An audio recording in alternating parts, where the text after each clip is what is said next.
Yeah, so I'm teaching deep learning stuff. I'm teaching that.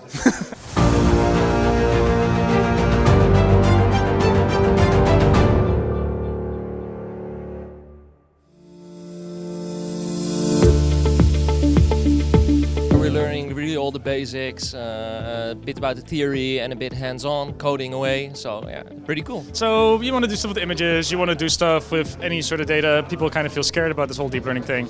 I'm just here to sort of explain to them it's actually not too hard. The algorithm itself is sort of the easy part. All the stuff around it is typically the hard part.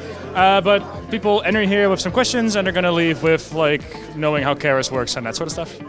We not only get the theoretical part, which is also important, but also doing it our own with practicing some exercises, which is very helpful. I hope we can get some about RNNs and LSTMs.